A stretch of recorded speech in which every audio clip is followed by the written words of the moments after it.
Director అన్నప్పుడు అన్ని మోయాలి కదా సార్. డైరెక్టర్ అన్నప్పుడు మరి ప్రమోషన్ చేయాలి కదా సార్, చేస్తారు కదా కంపల్సరీ. హీరో గారు ఇచ్చారండి, 2-3 ఇంటర్వ్యూలు ఇచ్చారు. నేను యాస్టీస్ అదే చెప్తాను మీరు అడిగినందుకు. ఆయన ఏంటంటే ఇమీడియట్ ఇంకో సినిమా షూటింగ్ లో ఉన్నారు కాబట్టి చాలా ప్లేసెస్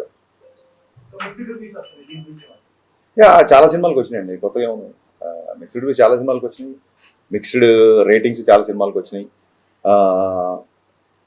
నేను ఆన్లైన్లో ఏదైతే మిక్స్డ్ టాక్ ఉందో అలాగే నాకు నచ్చినవి నేను ట్వీట్ చేసిన చూడండి, ఇది కూడా ఈక్వల్గానే ఉంది. అండ్ ఇదేం కొత్త కాదు మనకి, ఇదేం కొత్త కాదు. ఇప్పుడు షో బై షోకి టాక్ పెరుగుతుంది. సో నెక్స్ట్ కమింగ్ హాలిడేస్ కాబట్టి డెఫినెట్గా సినిమా మా ఎక్స్పెక్టేషన్ తగ్గట్టుగానే వెళ్తుంది. మా ఎక్స్పెక్టేషన్స్ దాటాలని కూడా కోరుకుంటున్నాం.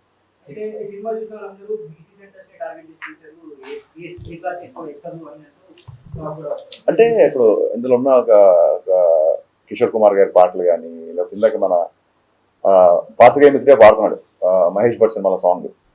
సో ఒక ఈస్థెటిక్స్ 90s బ్యాక్డ్రాప్ లో పాటలది ఒక సినిమాటిక్ లిబర్టీ తీసుకున్నా సరే, సినిమా మొత్తం మీరు చూసి ఉంటారు కాబట్టి జిక్కి క్యారెక్టర్ లంగావణిలోనే ఉంటుంది. So families A class, B class, C class అందరూ చూస్తున్నారు. బేసిక్గా అది కొంచెం మాస్ సినిమా కాబట్టి మీరు అన్నట్టుగా కంపారిటివ్లీ ఏ క్లాస్ కంపేర్ చేస్తే బీసీ సెంటర్లో కొంచెం రెస్పాన్స్ ఎక్కువ ఉంటుంది.